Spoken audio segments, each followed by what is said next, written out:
Go. Hi, I'm Fred Stein. I'm a financial educator for one of the best independent marketing organizations in the United States of America. And what I do is teach financial literacy, basic financial literacy. One of the reasons that people have suffered so much financially in this country is because of a lack of a financial education. So what I do is empower people by giving them the knowledge that will change their lives. I want you to know that most people spend about maybe 35 to 40 years of their life working very hard for money. But at the end of those 40 years, they have very little to show for it. That's because of something that's happening in America, and it's so subtle, and we've been conditioned to accept it. And that thing is this heavy taxation upon employees. I want you to know something that we're not aware of. This country basically was started out of a tax revolt. Call it the Boston Tea Party according to history. No taxation without representation. And right now, believe it or not, the average employee works 5.5 months on a job just to pay their taxes. It's something that can be proven by looking at their pay stub. Well, let me tell you, if you've given away 5.5 months out of 12 months to taxation, what do you have left? Well, you got to have maybe, about a half a year left. Why is that? Well, interest. If you have credit card debt, that even increases the amount of payments that you have going out to build up other people's wealth or to fund other people's causes.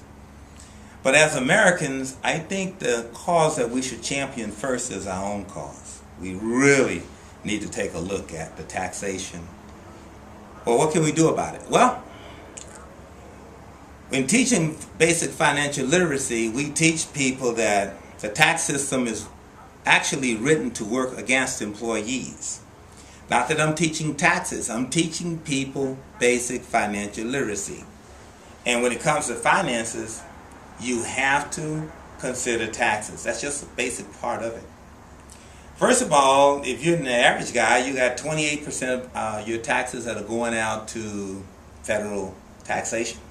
About 12 to 15% goes out to state taxation, and maybe about 3 to 5% is going out to FICA or Social Security.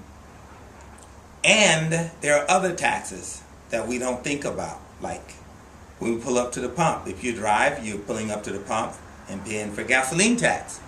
If you don't drive and you're buying a bus pass or you're paying daily cash to ride on a bus, you're still paying taxes on gasoline tax. There are other taxes, like here in California where I live, there's a 9.75% sales tax. Well, if you make the money, you're probably going to want to spend some of it. And when you spend it, you're going to pay a sales tax. But not only that, if you have a cell phone, you're paying something like utility taxes. We're constantly paying taxes. Well, what can we do? I want you to know the quickest way to put some of that money in your pocket is to, first of all, identify what's going out. And know this: if you know what you're doing financially, you can actually zero out your taxes. You can bring that tax burden and roll it back from 5.5 months to 3 months to 2 months to 1 month, or even zero. Anybody who's ever bought a house knows that the following year, after you buy a house, you're going to write off all of the expense that you use in interest or closing costs. You're going to write those off. And you're going to pay zero taxes. You're going to get everything back. Well, I want you to know something. The quickest way to put money in your pocket is to become financially literate. And that's what I do. I teach people how to put tax money that they've already earned. Instead of leaving it with Uncle Sam, I help people get their money back. Whether it's some of it or all of it. Thank you.